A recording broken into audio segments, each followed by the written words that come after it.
welcome back to the Xennial Rewind, the podcast where Gen X and millennials get together for all our pop culture and computing and retro gaming needs.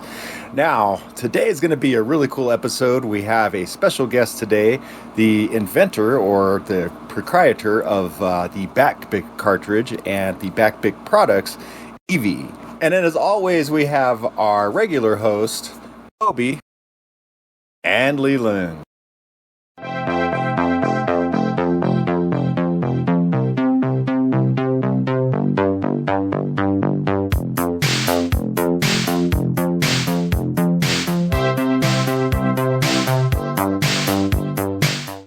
All right, today's might be a little bit spicy for the monologue because it has to do with YouTube, and we are YouTubers, but we also have a couple people here that I think are, it's safe to say, are pretty, invested in their channels, in Evie and RGX there.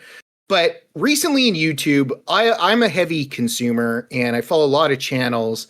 And recently I've noticed a lot of complaints in the community section, these people making posts, and they're about how they're getting reduced views and they feel like the algorithm has suddenly turned on them. And I have limited sympathy for them, and I'll explain why.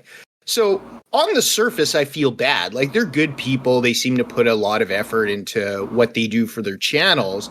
But the one thing that I've noticed about them is, maybe it's more than one thing. It's actually a few things that I think are getting them into a little bit of trouble here that are their fault or due to a little bit of laziness. First of all, most of these channels I've seen that are complaining are copycats. And so whether it's a channel on Magic the Gathering or hockey, which is a sport I like, or naval history, it's like a channel came out several years ago, hit it big, 300,000 plus subscribers, and all these copycat channels started that copy like the type of content that they make, even how they describe their thumbnails, for example, in a lot of cases. And not only that, but these copycat channels have kind of formed these weird pods where they all subscribe and check each other's content out. And so you'll see someone post a video on a topic, on Monday, and by Thursday, these copycatters have posted videos, very similar topics, almost trying to piggyback off that. And I just really feel like there's this lack of originality and creativity that may be punishing them, whether or not it's through the algorithm. At the very least, their content is becoming more and more saturated as more and more of these copycat channels start to essentially jump into the same pool. A lot of these channels actually pivoted from their original creation just because the algorithm gave them a hit on a certain type of video or two. Like, there's this one guy and he does naval history, and he started out just, doing descriptions on certain ships or battles. But then he got a big hit just sharing video from underwater, from like a robotic submarine visiting a shipwreck. And then he switched like almost immediately half his content to shipwrecks, which people like myself have told this guy, I'm not going to watch this. I don't care about 40 minutes of a camera under the ocean. Like, I'm here for the history. Now, a year later, he's being punished really hard with lack of views on just these shipwreck videos, and he's complaining. And I'm going, dude, all you were doing is chasing the algorithm. So my point here is, like, if you're going to copy other people's content, I have sympathy for you, but it ain't much. So just wondering what you guys kind of thought about channels like that copying each other, then complaining when the algorithm isn't tickled for them. Then are you also seeing the channels in which they are copying, seeing this reduction in viewership and bitching about it? Because if you say that these copycats are just trying to chase the trend, obviously they're chasing the incorrect trend, which supports your point in, well, boo-hoo for them. They're just trying to play the game of YouTube algorithm and they're losing. That's kind of what, rather than, creating something that they actually want to be proud of or are passionate about, which, I would be very generous and say that the vast majority of YouTubers are in that latter category of the creative types who enjoyed making what they make. And a small number of them, it seems smaller and smaller, it seems, as YouTube continues in its own history, get to make it big and hit large numbers, right, and find their audience. That definitely seems to be fewer and far between, because, as you say, saturation is just kind of the name of it, right? I think. I don't know, what the hell does YouTube algorithm even want these days, And there's always the urban legends of, it used to be under 10 minutes, then over 10 minutes. Now, of course, YouTube is, I know, Moby, you and I have talked on the T-Hud Popcast about YouTube Shorts being really what they've been pushing for since they've started them, essentially just trying to compete with TikTok and Instagram Reels, etc. So I was like, what does it even want? Like, what does YouTube even want, is my question. Well, honestly, man, I think the YouTube algorithm just wants whatever's trending today, whatever's going to be trending tomorrow. So right now, with everything that's going on in the Middle East, if you look at YouTube, it's just flooded with everything with what's going on in the Middle East right now. It seems like it's abandoning everything. My views since the strike happened have gone downhill on my channel. I mean, like, you could see when the strike happened, and then it was like, poof, there went my views. So it's kind of one of those things. But another thing that I just want to say about people that are actually creating, don't chase the algorithm. Don't do that. That's probably one of the worst things that you can do. It'll get you views, it'll get you subscribers, yes, but you're not going to stay true to yourself and to your own identity with your channel. You're going to be chasing what the algorithm wants you to do. So, for instance, right now I could probably do a video on some kind of war game and tie that into whatever's going on. I mean, sure, I could do that, but my next video I'm planning on doing is Geos for the Commodore 64 and just showing people how that is and how that works. I'm not going to change my channel and my schedule just to satisfy the algorithm just to get views. And I think that's where a lot of channels go wrong, is that they do that. And like I said, it'll tend to get you subscribers and it'll tend to get you views. But once people get sick of that topic, and that topic goes away and starts to die down in the trend, then you'll see your views go down, and then you're like, well, shit, now I got to think of something else I'm going to do with my channel. There's actually a news channel called The Enforcers. I don't know if you guys have ever seen their channel, but they've covered the Ukrainian war and all that kind of stuff. And their viewership has gone down because as the interest in the Ukrainian war has kind of gone down, dwindled. And then I was watching them yesterday, and they once the strike happened, they had a live episode going on, and they had the most views, the most subscribers, the most anything they've ever had. I think they had 1.5 million viewers at one point live or something like that. I mean, it's just crazy to think how that works. But that's kind of that classic example of chasing the algorithm. So when the Ukrainians got struck, by the Russians, that's when they really kind of started their channel off, and they got pretty big, and like I said, they kind of dwindled down, but now there's something else going on. Now they're kind of chasing that algorithm again. But I guess if that's your content, if you're just talking about battles and stuff like that, I guess that's what you got to do. But you got to think on YouTube, you don't ever want to run out of content. And that's kind of the big thing on YouTube. Don't ever run out of content, because it's hard to, it's easy to do. Like me, I got stuck on doing those look at videos where I do the history of all the video game consoles and stuff like that. And over the last 3 years, I've done about all of them. So it's like, well, what do I do now? So I got to kind of rethink my strategy on what I'm going to do. And I think what I'll end up doing is like start doing like history on the people that developed these games and systems, not so much just the systems themselves. So talk about the people that developed them. So like they do a documentary about Nolan Bushnell and Atari, or the Woz for Apple, that type of thing. But I don't know. We'll have to see how that goes. But yeah, you just don't want to get stuck in that certain trend where the algorithm's just going to kill you. I think you kind of hit the nail on the head there, RGX, about not running out of content, because I think when I was discussing those weird pods, as I called them, I think that's what was happening. I'll use an example because if she ever sees this, I know she won't really care. But there was a hockey YouTuber I started to get to know. Her name's Alyssa Hope. I think her channel's called Alyssa Hope. And she's a big like Pittsburgh Penguins fan.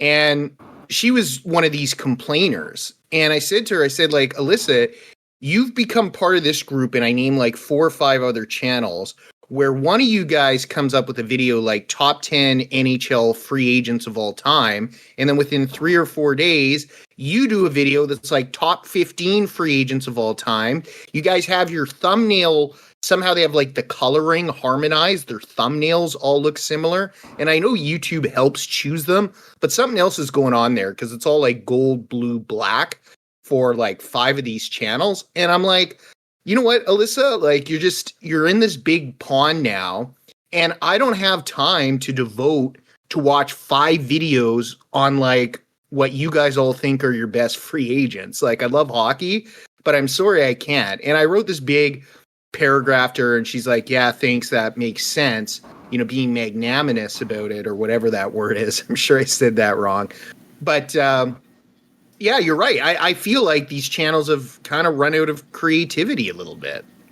Yeah, and you know, the copycat channels, and I'm even kind of guilty of that, even though I didn't know I was doing it. It was kind of funny. So those versus videos that I was doing there for a while, there's another channel. What the heck is his name? Greg's Game Room or something like that.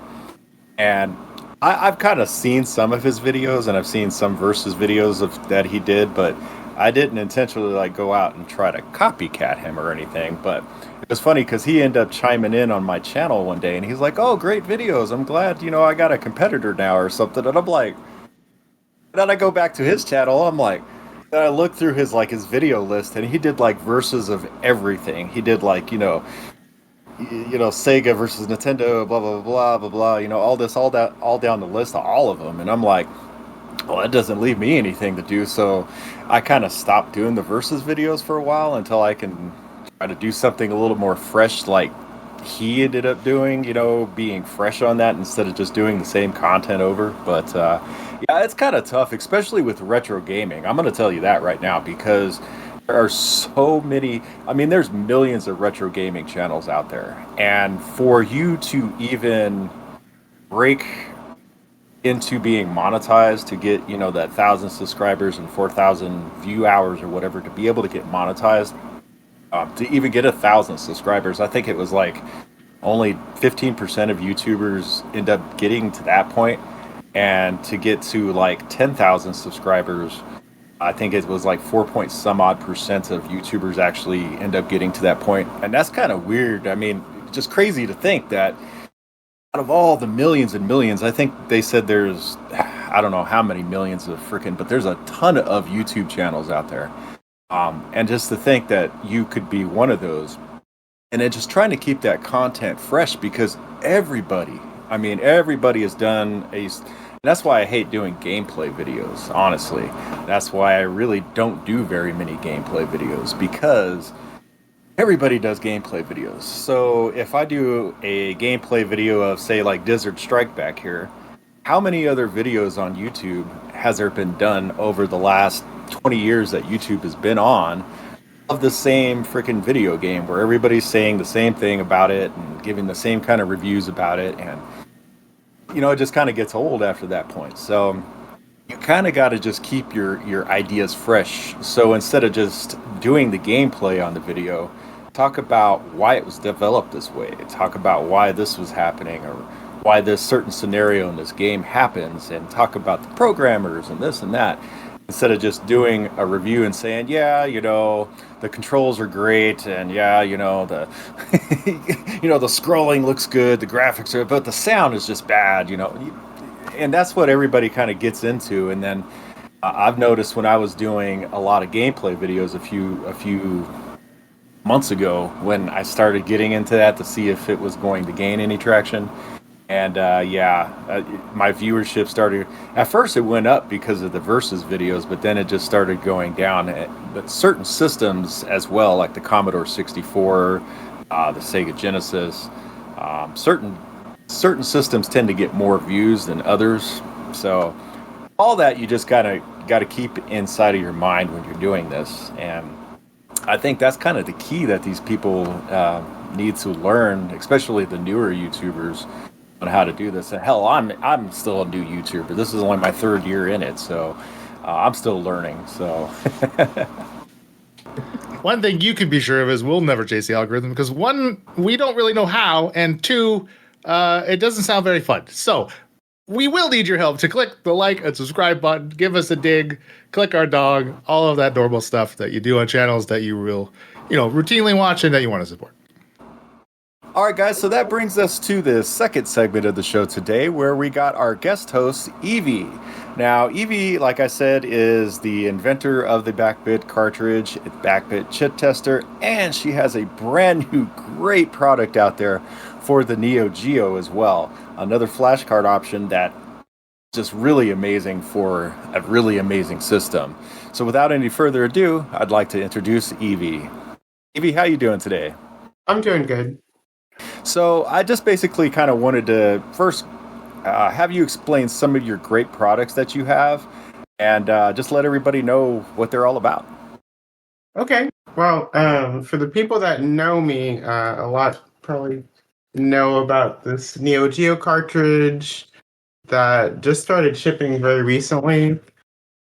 And one of the more special things that it does is it can load the larger Neo Geo games in like 10 seconds, which is like 5 or 6 times faster than any other cartridge that's been made for the Neo Geo.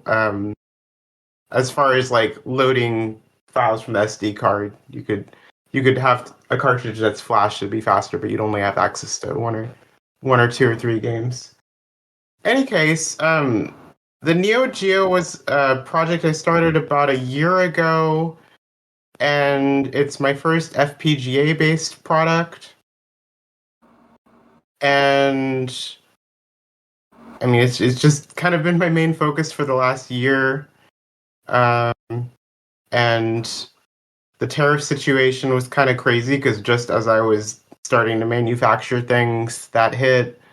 And fortunately, the tariffs went down from like 200% down to around 50%, which is at least tolerable. So those are shipping. I have stacks of boxes of things ready to go. Awesome. And that's kind of just been my main focus lately. And then prior to Neo Geo, my main focus was the chip tester and my cartridge for 8-bit machines. I'm going to chime in here because I do own those products. I do own the Backbit cartridge and I do own the chip tester. And I got to say, those two products are amazing. And if I had a Neo Geo, I would be buying one of the Neo Geo Flash Carts as well. Just amazing products and everything. I'll let you kind of explain a little bit more about the Backbit cartridge and what it can do, because it's like no other Flash Cart. Yeah, so it started out as a cartridge for the Commodore 64, and then as I became interested in other systems like the Commodore Plus 4 and the Atari 8-bit computers, I developed these adapters where I just had one cartridge and there were like about 30, I guess now there's about 30 different systems that it supports. And so it's like a Swiss Army knife of having a flash cartridge for any 8-bit system. One complaint, because I'm always focused on, as an engineer, I'm always focused on what it can't do, not what it can do. And so some of the complaints have been that the individual adapters don't have cases. And so that's kind of a missing thing. And then I guess I'll also talk about the chip tester. So the chip tester spawned out of me getting all these systems and needing to fix systems as I got them. Because a good number of the systems I got on eBay just didn't work. And so the chip tester will test those old square rectangular chips with the legs, the dual inline package chips, which most computers and game systems from the mid 80s and back would use those chips. And so that was just a way to make it easier to repair machines. And so, yeah, I don't know. But I mean, growth and progress on the chip tester and the Backbit 8-bit cartridge has slowed significantly since I've been working on Neo Geo.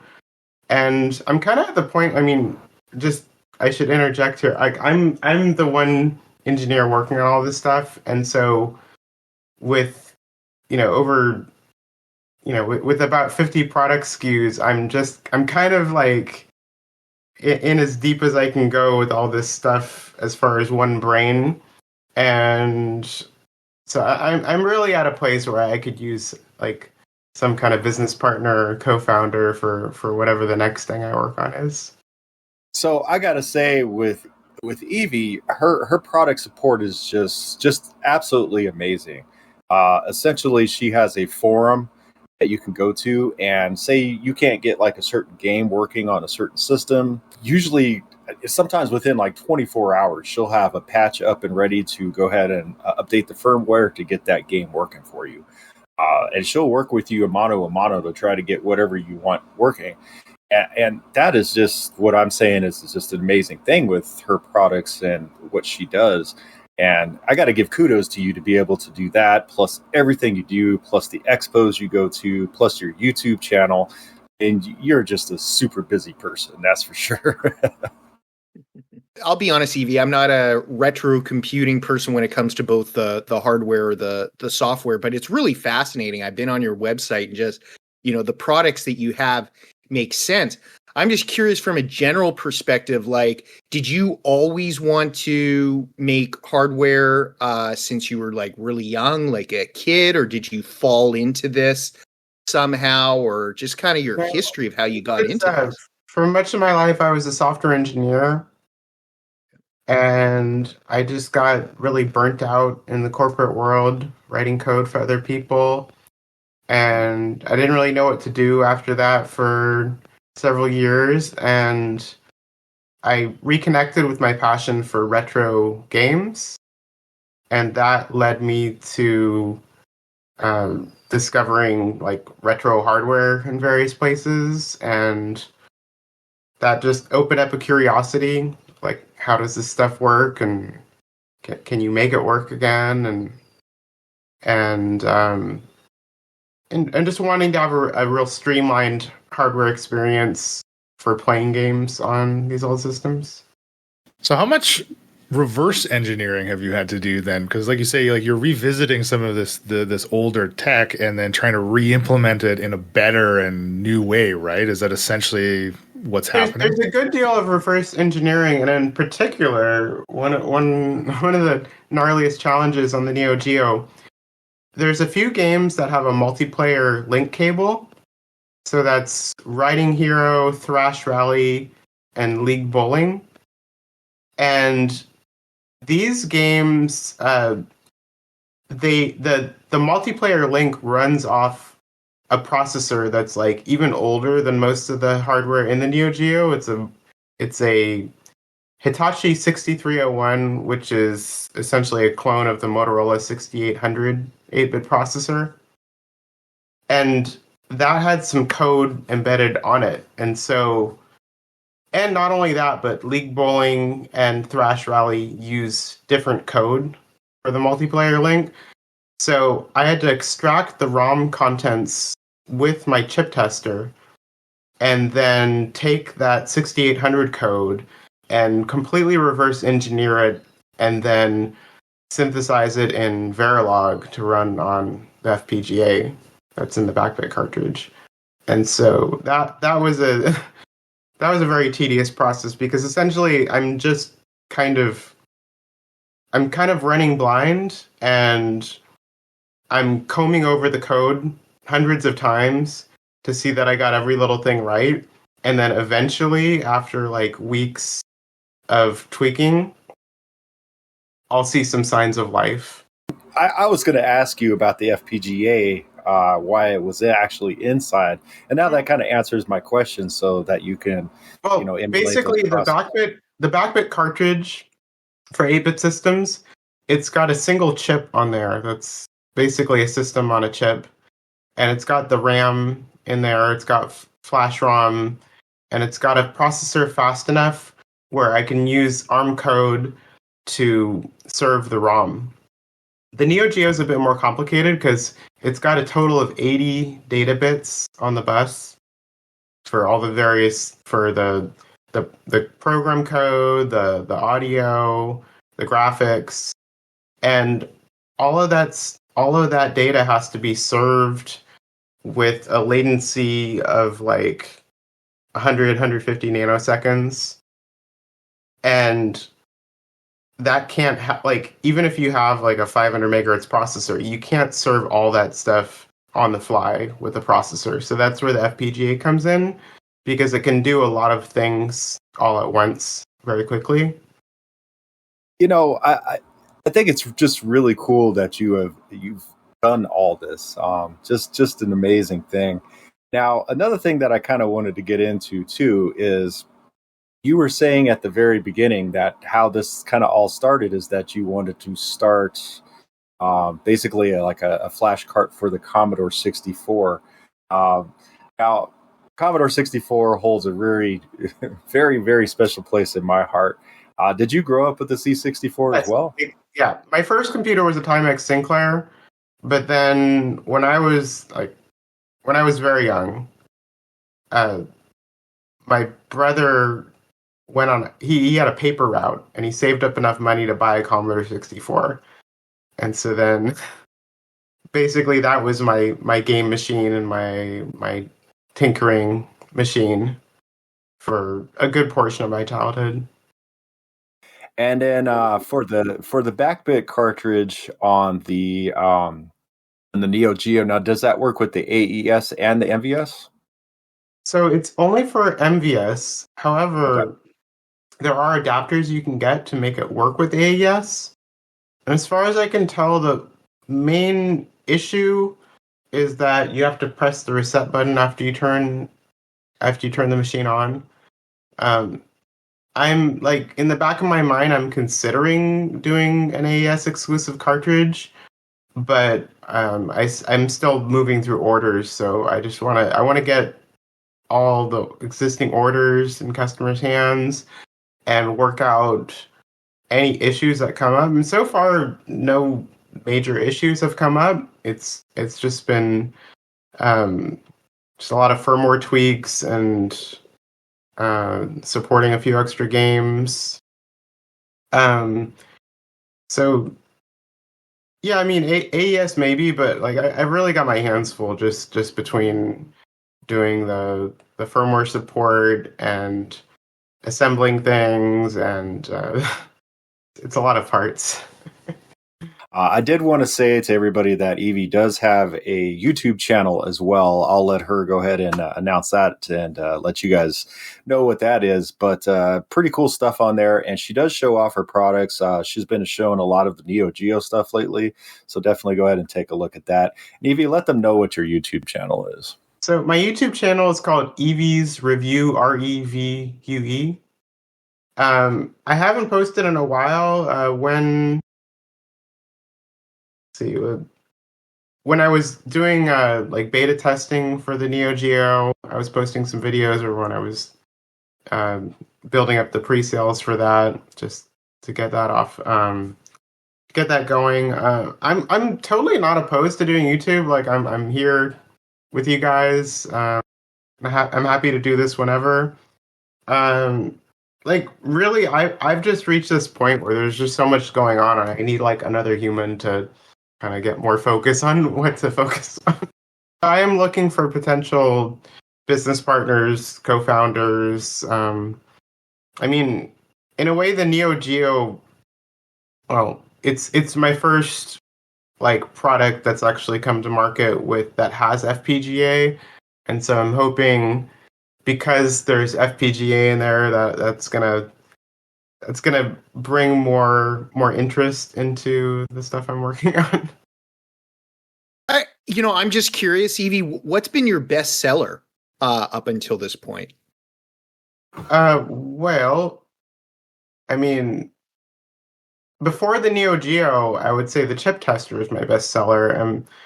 It kind of comes in waves. It'll come in waves where I'll just like sell a couple every day for like a week, and then it kind of quiets down a little bit. With Neo Geo, with the pre-sales for Neo Geo, it's a lot all at once. That's awesome. That's awesome. Yeah, I mean, like I said, I'm not a hardware guy, but it's really cool stuff. It makes sense. I watch your YouTube video specifically on the chip tester. I thought that was a really cool product. So yeah, absolutely. I second. I want to clarify, like don't trust everything I say on my videos, because a lot of times things are an experiment and I'll figure out later, wait, that's not quite what it was. And I don't, like, YouTube doesn't make it very easy to go back and correct things. Fair enough. Fair enough. Well, speaking of code, I've read the code on your brain processing chip. I want to say listener, but watcher. And it's telling me that if you hit the subscribe button and the little bell icon, that you're going to get this sweet, sweet, sweet boost of dopamine. Just it lasts a little bit, but it's enough. It's enough to get you through. So once again, I just wanted to go ahead and thank everybody for watching us today. A really cool episode. And I just wanted to thank Evie for being here.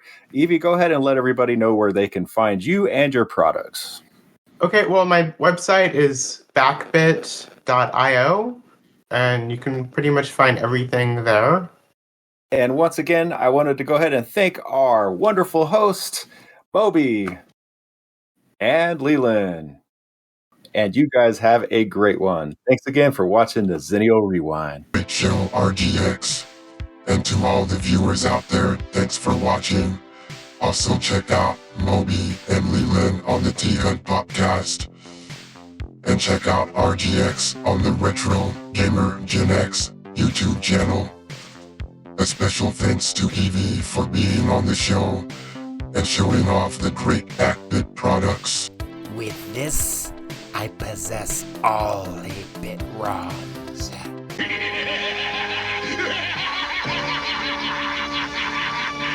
Yes, Lord Megatron. Let me get things back to normal here. You guys have a great night, and thanks for watching the Xennial Rewind.